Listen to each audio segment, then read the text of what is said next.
obviously I don't really know where to start this video. Oh my god, I'm already getting emotional and I didn't think I would have to film a video like this, at least not anytime soon. And I thought I gave myself enough time to kind of go through it and, go through the emotions and everything. But sitting here and filming this video, I can just tell it's going to be difficult no matter how long I wait. Obviously, you can tell by the title what this video is about. If you didn't know who Tobi was my dog. I had him for about 1.2 years. Yeah, I had him for about 1.2 years, and he recently passed away. And that's pretty much why I haven't been posting. I don't know if you guys have noticed. I mean, some of you guys have, because you've like messaged me and stuff and asked me, what's going on, or hope everything's okay. And then that's when I posted my picture on Instagram of me and Tobi. And a lot of you were just shocked, not sure what happened, stuff like that. And I honestly felt the same way. I still feel the same way. I still feel like kind of confused, lost, don't know how things happened and everything like that. But I am going to kind of talk to you guys about how, from my knowledge, all of this happened, and what I know and what I've just kind of been feeling. As difficult as this video is going to be for me to film, it's also kind of therapeutic for me to just sit here, and it feels like I'm talking to myself because I'm in my room by myself, but then I'm posting it and talking to you guys, letting you know how I feel, if any of you guys have gone through this or are going through this currently. Yeah, but okay. So I posted a story on my Instagram on, let me give you guys the exact day. It was Tuesday, May 7th. I put a post on my Insta story. Many of you guys probably saw it if you follow me. I had a picture of Tobi laying right on my side. He was laid like right here. His body just curved perfectly right next to mine. And he was cuddling up with me. And that was actually the night before. Jeez, this is gonna be so hard. That was the night before I took him into the vet.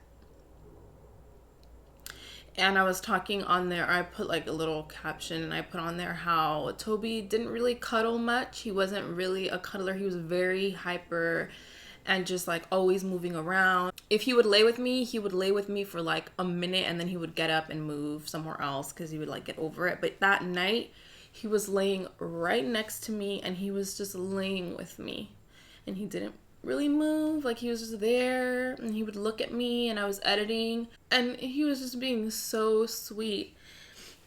And I didn't really think much of it. Then the next day, and then in the post I also put that I was taking him in because he was gonna get neutered. The next day, when I went in, they kind of gave me like the rundown and everything, like how it works. And then they did look at him, like the vet was looking, and then he kind of touched him down in that area. And he noticed that one of his testicles hadn't dropped yet. When he told me that, I right away got a little bit nervous, and my heart kind of started pounding just a little bit. But I asked, like, okay, what does that mean? And he was like, no, I asked, what does that mean, and is it normal?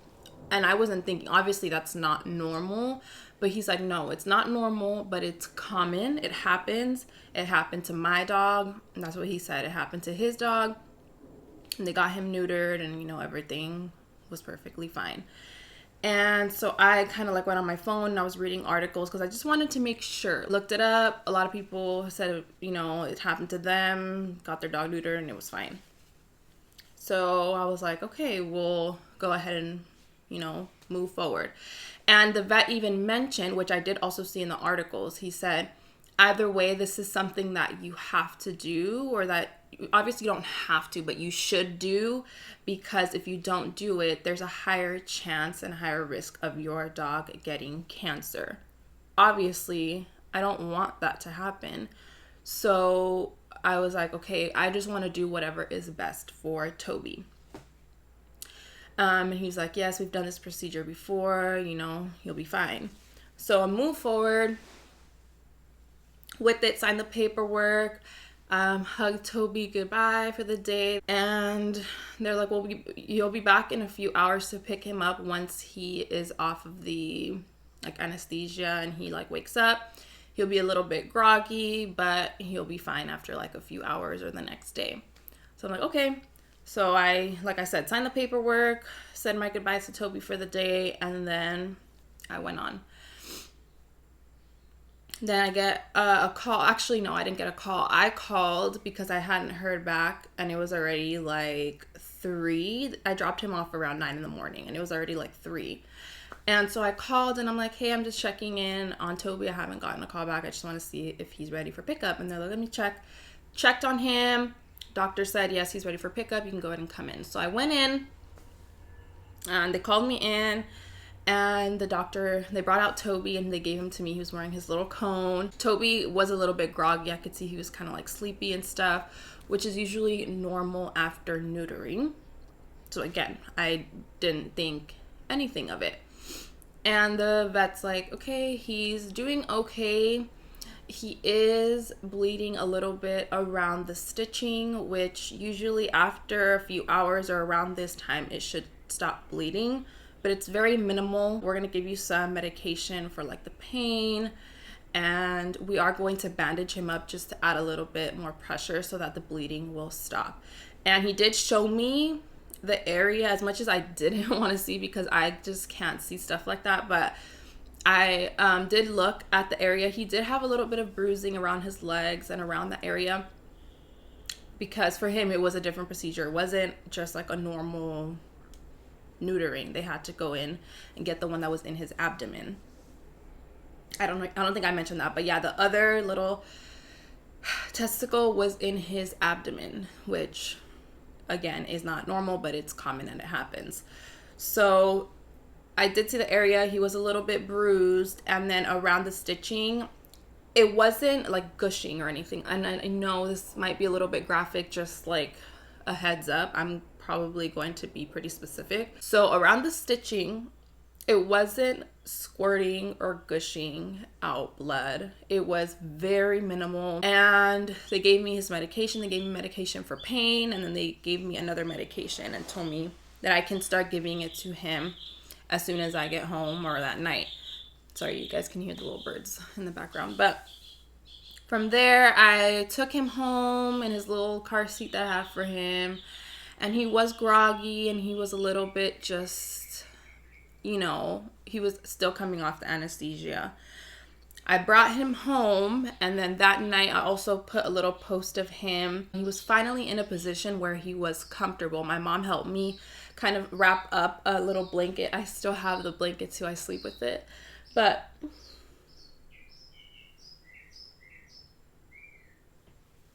gosh.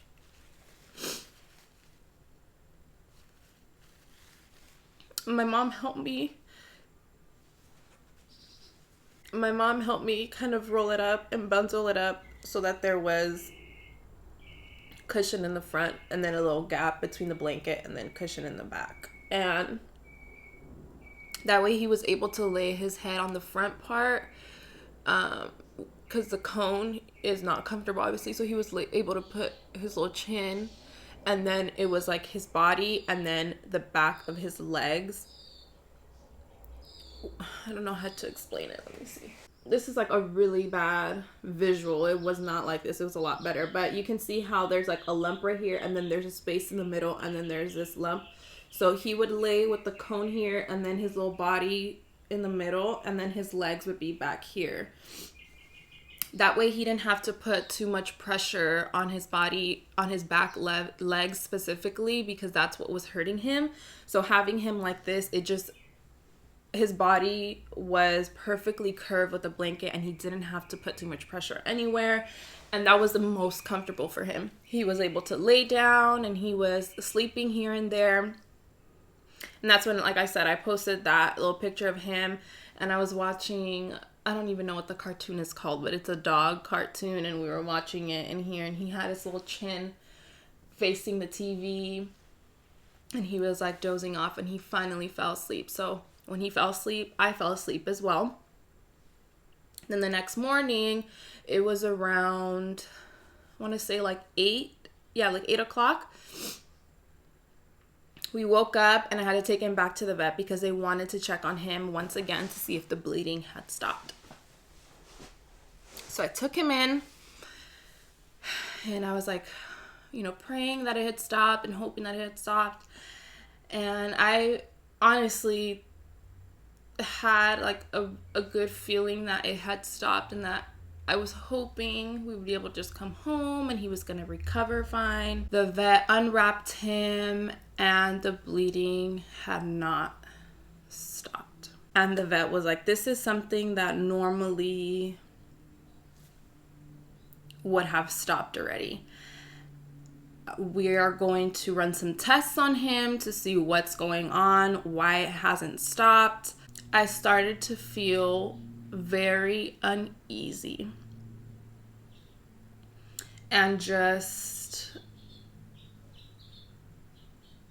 like I knew something was wrong. And I just, as positive as I was trying to be, I just felt like, okay, this doesn't normally happen, and I just didn't feel good about it. But there was no turning back at that point. You can't undo the surgery. You can't just say, you know what, let me just take him home. Forget it. I don't want to do it. It was already done. So at that point, I was like, I'm just going to do whatever I can, like I always have. Like whatever I can to just make him healthy. And I was trying to be positive and trying to just push forward. So I asked the vet, what's the next step? What can we do? And he's like, from here, we are going to have to run those tests on him. I'm going to give him, I believe he said vitamin K and a few other fluids, put him on an IV and keep him hydrated, and just try to do whatever we can to stop the bleeding. The vet said that the reason that the bleeding wasn't stopping was because his blood wasn't clotting. Usually when humans, when we get like a cut or something, we bleed a little bit and then the bleeding stops. It's bleeding, but then it dries up and you get like a scab. Well, that wasn't happening with Tobi. And so he's like, we're going to try to make his blood like a little bit thicker so that it'll stop with the fluids, and we'll keep him on the IV, keep him hydrated, everything like that. So I was like, you guys are the professionals here. I just want to do whatever it takes. But one thing I recommend for anything is to always have some kind of, like, this is totally separate, but just have a savings for when stuff like this happens. Because luckily, I was blessed enough to be able to try to move on to that next step to try to make things better. So I was like, it doesn't matter how much it's going to cost. I just want to be able to help him. So he gave me the invoice. This is how much it's going to be. This is what we're going to do. We're going to try our best to make it better. All that day, I was just anxious and anxious and anxious. And this was Thursday already. I was just super anxious. I just wanted to pick him up and bring him home and let him recover. That way he can run around outside with my parents' dog, Dodger, and he'll be fine. So he was there all day, and then around 3, the vet calls me and is like, you can come in a little bit earlier. Instead of coming in at 5, you can come around 4. So that's when I went in at 4. They brought Tobi out, and he was like wrapped in a little towel. He looked very tired. He just looked like he just wanted to sleep, not be bothered. He wasn't energetic, little Tobi, like normally. And they gave him to me, and I was holding him, and he told me that the bleeding still. And I just felt so helpless. He looked so helpless and just tired. I just felt so bad. And I asked, okay, so what next? Like, what else can we do? There has to be something for us to be able to make this better. And he said the bleeding is minimal and it slowed down a little bit, but it's still there. He's like, I'm gonna change out your medication, give you 2 different ones. You can start them tonight again. He's like, start them tonight and bring him back in tomorrow, and again we'll see how he's doing. And at that point I just felt just like, I don't know, I just felt again helpless. There has to be a different way. And so I asked, I'm like, okay. And I was getting a little frustrated at that point naturally because I couldn't do anything. So I was like, what happens if this doesn't work? He was just like, if this doesn't work, then we're gonna have to do a blood transfusion. And gave me the invoice, this is how much it's gonna be. And I was like, okay, you know, if this is what we have to do, okay. And they were gonna get a blood transfusion or blood from a dog that had thicker blood and then put it into Tobi, hoping that that'll kind of make him clot a little bit and stop the bleeding. So I was still hopeful a little bit. I was like, we're just gonna push through this. If we have to do this, then, you know, we'll have to do it. But I was already just looking at Tobi and I'm like, the blood transfusion, like, is this something that, like I want to put him through? Like, is this, he already looked, I get it. Like, after surgery, a dog is groggy. Just like a person that gets surgery, they're a little bit groggy. But he just looked tired, you guys. Like, he just looked, like, he was giving me these eyes. Like, he was just like help me. Like, make it stop.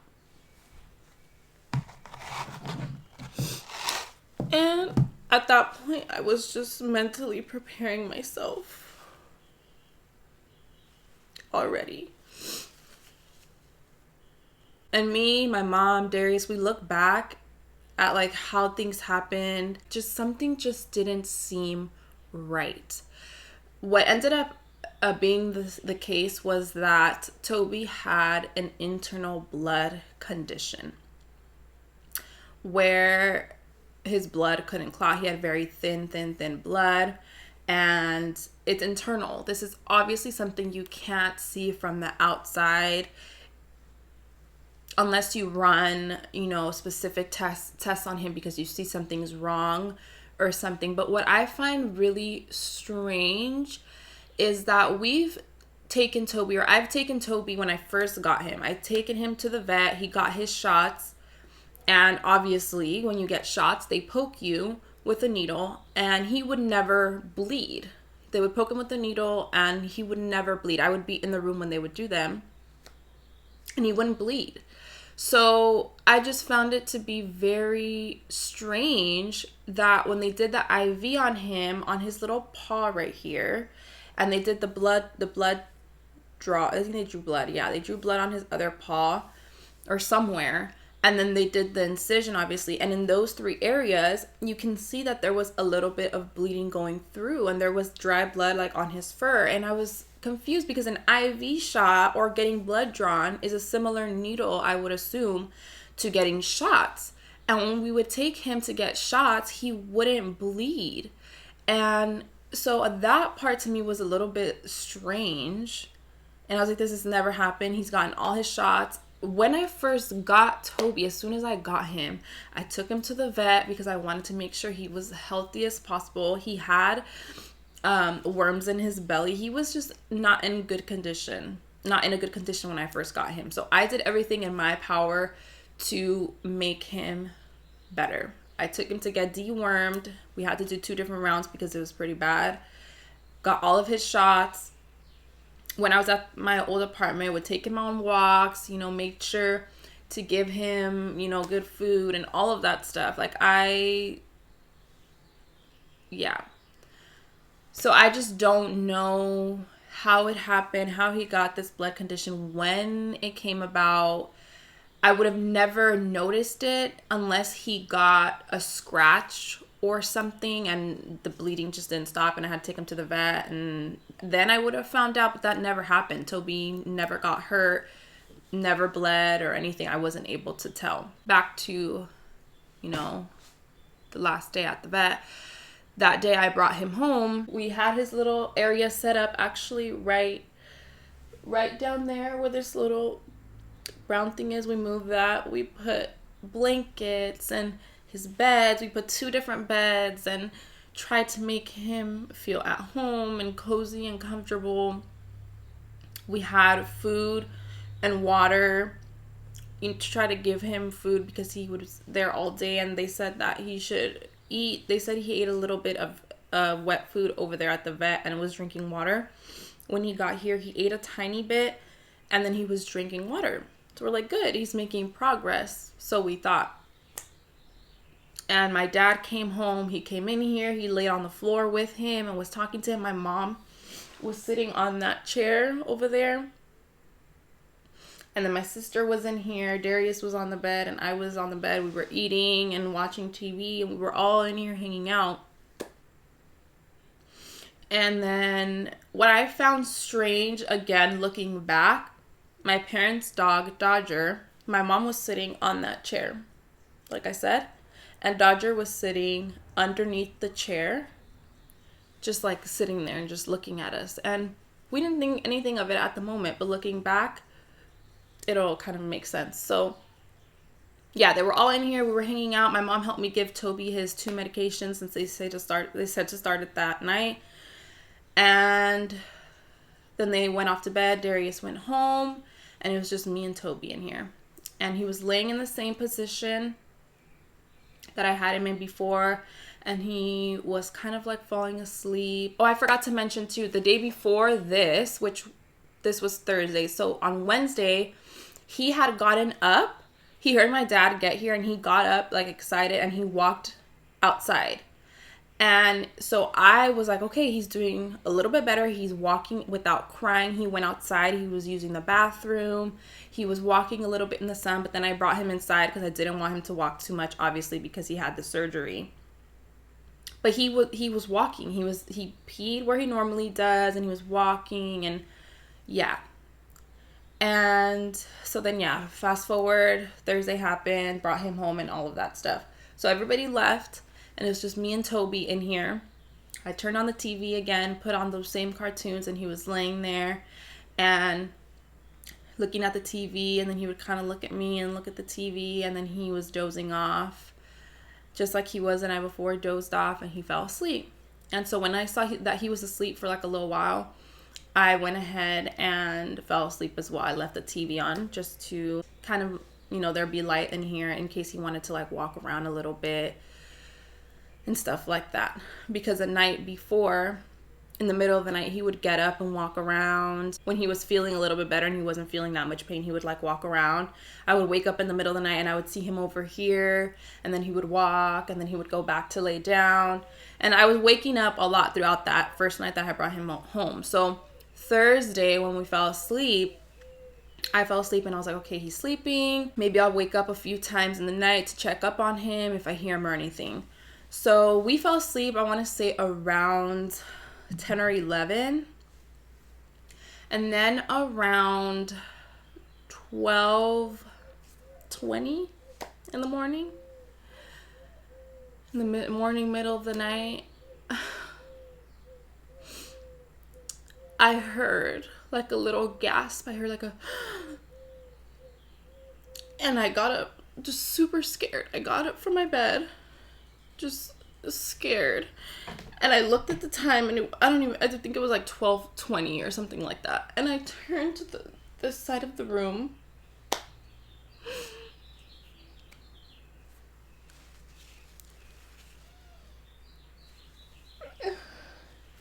And Toby wasn't laying where I had laid him down for the night. He wasn't laying there anymore. He was laying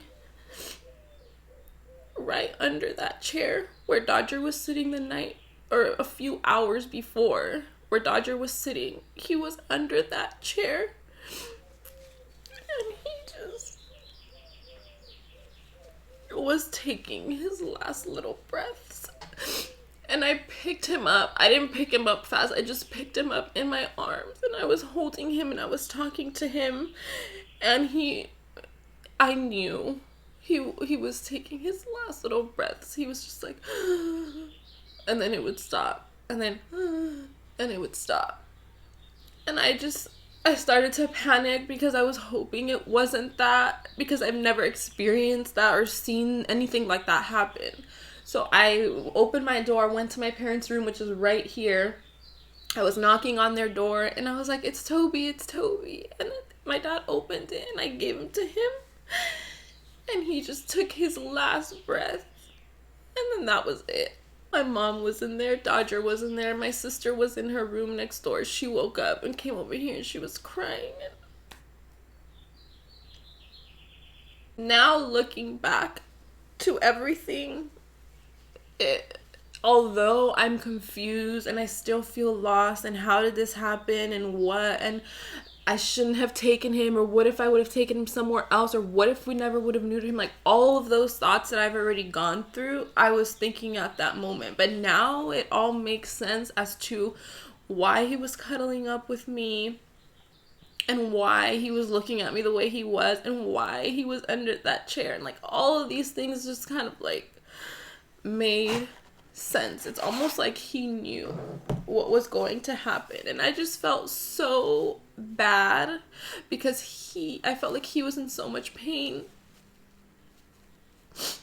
And what made it the most difficult for me to go through was that it happened all in front of me from beginning to end.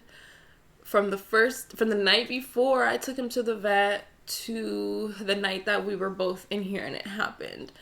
And that's just what has made it so hard for me. To some people, they may just think, oh, it's just a dog, you know, you'll be okay. But it's not just a dog. Tobi was there for me through a very difficult phase, or what I felt was a very difficult phase in my life. He was the only one physically there with me morning to night. I would talk to him, tell him how I was feeling, if I was feeling down, if I was crying, or whatever I was feeling, if I was happy, whatever emotions, whatever I was feeling at the moment, he would be there physically with me all the time. He slept with me. I had him since he was a puppy, and I only had him for a year and 2 months. And I did everything I could to make him most comfortable all the time. Took him to the vet, bought him little treats. Hey, you got a new bed and some treats? Do you want a treat? Try to get him good food, always buying him toys, bought him a bunch of different beds to try to make him the most comfortable here at home. If he didn't like a bed, I would donate it or give it to my grandma's dogs or something. And I don't know,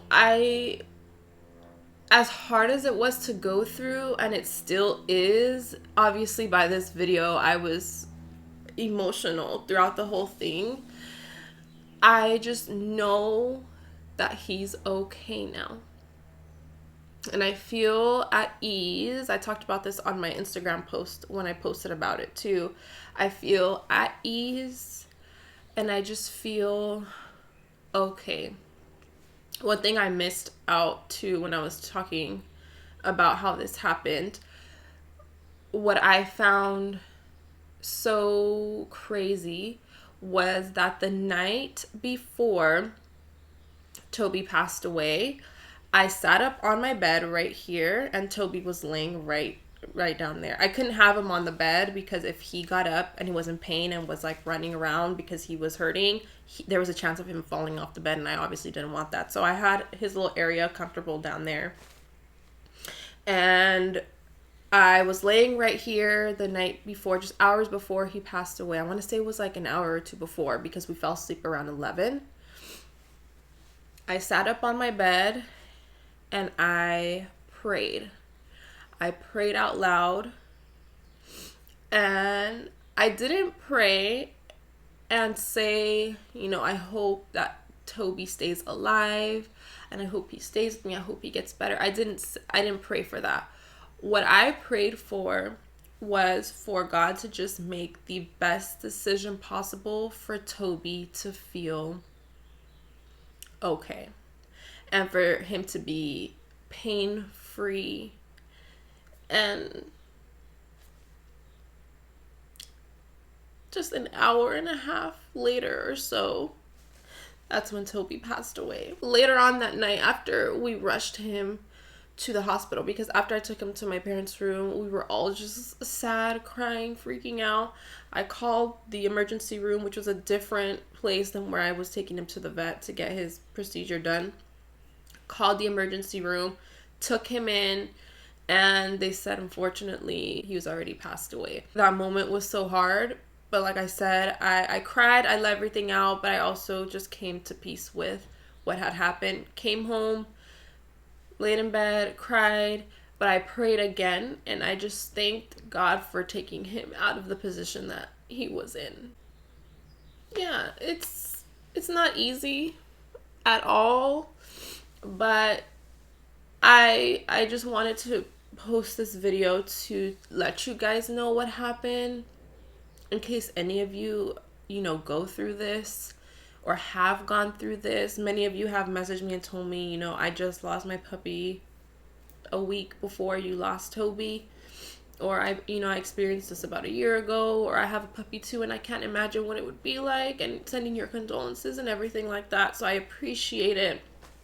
I just wanted to share my little story with Tobi. He was such an amazing dog. He was super hyper, tiny, energetic. I posted a video when I first got him too. I posted it here on my main channel, telling you guys that I got him, and he was just, his personality, he was a total opposite of me. I feel he was very hyper, very out there, very running around, very just crazy. And he always put a smile on everybody's face. He had a very high-pitched bark. He didn't even learn how to bark until I moved here back home with my parents, and they have their dog Dodger. He barked, so that's when Tobi learned how to bark, when he heard him. So he started learning how to bark and started barking at people, supposedly. He was scared of his own bark. He would bark, and then he would kind of like run backwards. And he was always trying to play with Dodger, and Dodger, he's like older than Tobi, so Dodger was just, he wasn't having it. He was like, just leave me alone, let me be. And Tobi would always be teasing him, trying to play with him, and Dodger would just get annoyed. Yeah, I miss him so much, and I don't know if this is something I can like go through. A lot of people have asked me like, would you get another dog? And I don't think that that's something I want to experience anytime soon. I'm not sure if or when I would, just because I can't even think about how I would feel when it comes to that time where I have to spay or neuter my dog. I'm just going to feel like I'm not going to know how to feel because of what happens. I don't know. That's not really something that I'm thinking about right now. I just miss Tobi so much. And it's crazy because when we took him into the emergency room, they gave us a paper and said they can either cremate him and dispose of the remains, or they can cremate him and, deliver him to us. And I was like, I wasn't sure what I wanted to do, and we decided to get him cremated and then have him delivered to us. And yesterday I was planning on filming this video today, and they didn't give us a date as to when he was going to be delivered. And today they delivered him at the time that I was thinking of sitting here and filming this video, which is just, I don't know.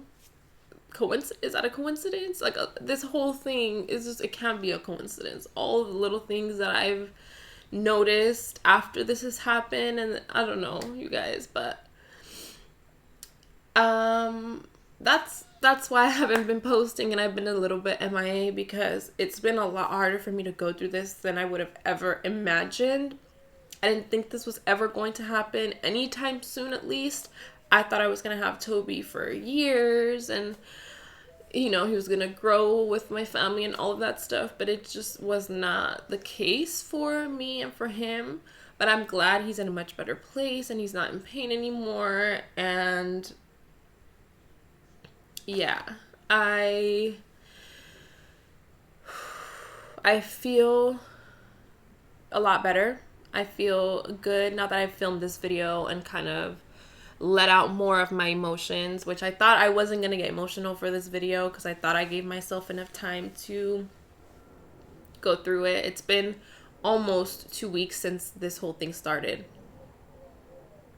No, it's been about 2 weeks already since the night before I had to take him in to get neutered. So Tobi is back home with us, just in a different form than we're used to. But he's here and he will forever remain in my little heart, and his little energy and everything like that. It's just crazy. Like, he was everything. And somebody actually sent me like a cute little thing that said something like, just remember that Tobi was there for you for a portion of your life, but you were there for him throughout his entire life. And that was just like so sweet. And that's one thing that I'm just always going to keep in mind, and just remind myself of that I was there for him through everything. And I tried to do everything in my power to make him the most comfortable and happy in his crazy self. But from here on out, moving forward, we should be back to, you know, regular schedule. Thank you guys for your support always and your everything. I read every single comment, like I always do. I read every single comment on the post about Tobi and all your DMs and everything. I appreciate it so much, and I'm okay now. I especially feel a lot better that I've filmed this. I was very iffy about filming this video because I felt like I was, you know, kind of moving forward a little bit and not thinking about what was going on as much. But I felt like I needed to film it to kind of like, I don't want to say close the chapter, but move forward and to let you guys know what happened, because a lot of you knew Tobi. I introduced him to you guys and you guys would always ask me, where's Tobi, and to show him a little bit more on camera and stuff like that. So I just felt, you know, in me that this was the right moment to film this video. Before I close it out, I just want to give you guys some ways as to how I'm coping with everything. Again, in case any of you experienced this or have experienced it, I kept Tobi's favorite toy, the very first toy that he had. I kept a little cone and his collar. I have them in my room, just not in an area where I can just see them, because then that's gonna trigger my emotions and I don't want to put myself through that either. But I have his stuff in a little basket for keepsake and just for memories. And I've been finding ways to switch up my routine and doing things differently, because I did have a routine with Tobi. We would wake up at 8 o'clock. I would let him outside to go potty. We'd go to the front and we had like our little routine. At night he would come with me and we would lay down and chill. So I tried to switch it up. The first few days I tried to not be home as much, not be in my room as much, especially because it happened in here. And I just deep cleaned everything, organized, kind of like a spring cleaning, lit up some candles and just aired the place out and just made it feel, even though it's the same area, just made it feel a little bit more different and comfortable for me. And those are just a few ways as to how I've kind of coped with it. And yeah, but I'm gonna close out this video here. And I want to thank all of you in advance for all of your positivity, your comments, your love, your support, your condolences, everything. I appreciate it. And yeah, thank you guys for sticking with me and for loving little Tobi and always asking for him. And yeah, I'll just see you guys in my next video.